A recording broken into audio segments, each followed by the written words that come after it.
Let's be completely honest for a second. You know a lot of English vocabulary. You understand exactly what I am saying right now. But when someone walks up to you and asks a fast question in real life, what happens? You freeze.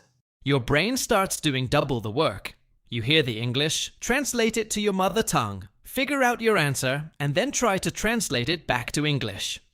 By the time you finally open your mouth, 5 seconds have passed. The moment is gone. You feel stressed, and you sound like you are reading from a textbook. This is the translation trap, and today we are going to completely delete that middle step. I am going to show you exactly how to train your brain to think directly in English. You do not need to memorize more grammar rules to fix this. You just need to change how you connect to the words you already know. When you were a child learning your native language, you didn't translate. You looked at water, you felt thirsty, and you learned the sound for it. We have to recreate that direct connection. Here's how you do it in the real world. Imagine you're sitting at a cafe, holding a cup of coffee, and it spills on your shirt. If you are stuck in the translation trap, your brain tries to build a complicated, formal sentence in your native language first. You get stuck searching for the exact English words to match it. But if you train yourself to think in English, you skip the translation entirely. You connect the English words directly to the emotion of the moment. You feel the hot spill, you feel annoyed, and you just react. Oh no. What a mess. No grammar check, no dictionary, just an immediate, natural reaction. So, how do you actually practice this every single day without living in an English-speaking country? First, start naming your world directly. Tomorrow morning, look around your bedroom. Do not look at the door. Think your native word, and then translate it to door. Cut the middle step. Look at the wood, touch the handle, and just think door. Look at the window and think window. If you do not know the English word for something, do not pull out your phone to translate it. Just skip it. The goal right now is speed, not perfection. You are forcing your brain to attach English sounds directly to physical objects. Second, become the narrator of your own life.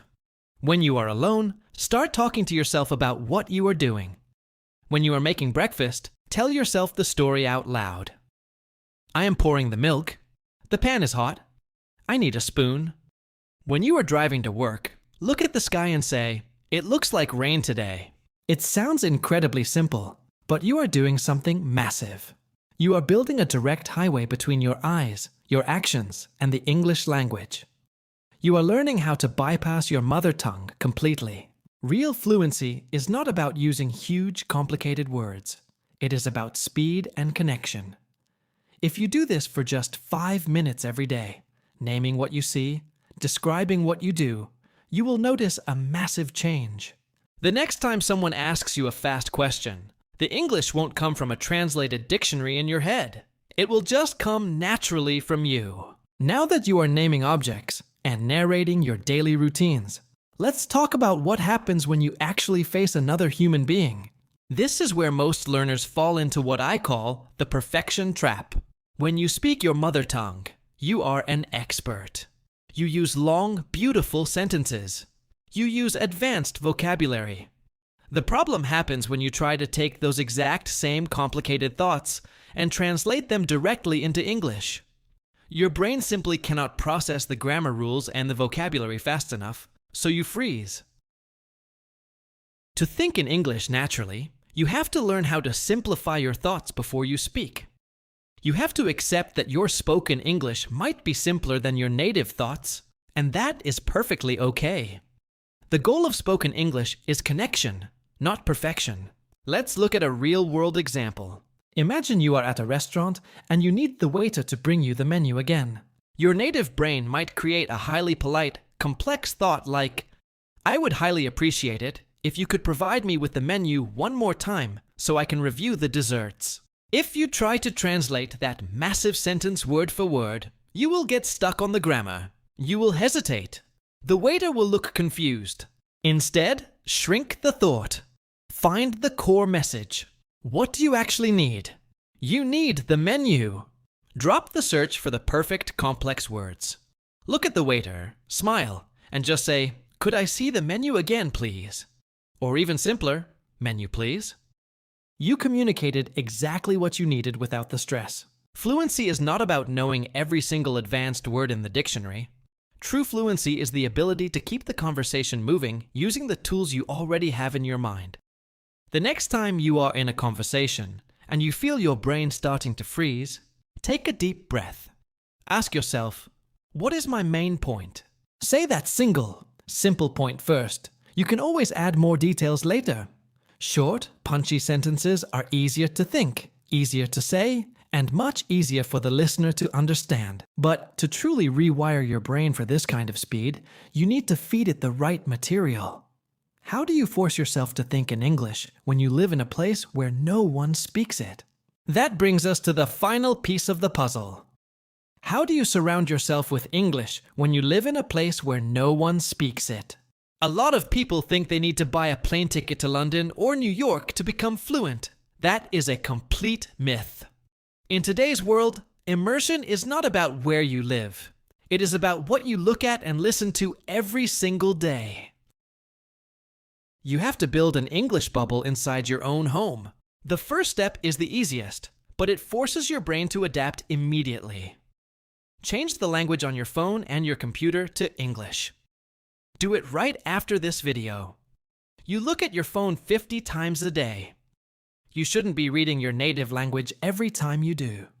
You want your brain to naturally connect the gear icon directly to the English word settings. It is a tiny change, but it forces you to live and navigate your daily life in English. The second step is changing how you watch videos. Stop watching English movies with subtitles in your mother tongue. When you do that, you are not actually practicing English. You are just reading your native language while English noise plays in the background. Instead, go to YouTube and find topics you actually care about: sports, cooking, technology, or travel, and watch them in English. If you need help, turn on the English subtitles. This trains your brain to connect the English sounds directly to the English words on the screen. Finally, step 3 is what I call the echo technique. When you are watching these videos alone in your room, do not just sit there silently. When you hear someone use a phrase that sounds incredibly natural, pause the video and echo it back. Say it out loud. Try to copy their exact emotion, their rhythm, and their speed. If the person on the screen says, "I completely forgot about that," do not stop to analyze the grammar. Just say it out loud right there in your room. "I completely forgot about that." Feel how the words blend together. Notice how they don't pronounce every single letter perfectly. This builds muscle memory in your mouth. When you finally need to use that phrase in the real world, you won't have to build it from scratch, and you won't need to translate it. Your mouth will already know exactly how it feels to say it. Thinking in English is not a magical talent you are born with. It is a daily habit. Name your world. Narrate your actions. Simplify your thoughts. And build your digital English bubble. If you start doing this today, I promise you, the next time someone asks you a fast question, you won't freeze. You won't translate. You will just smile, and the English will flow naturally. Now I want you to start this new habit right this second. It is time for your first exercise. Look around the room you are sitting in right now. What is one thing you see, or one simple action you are doing?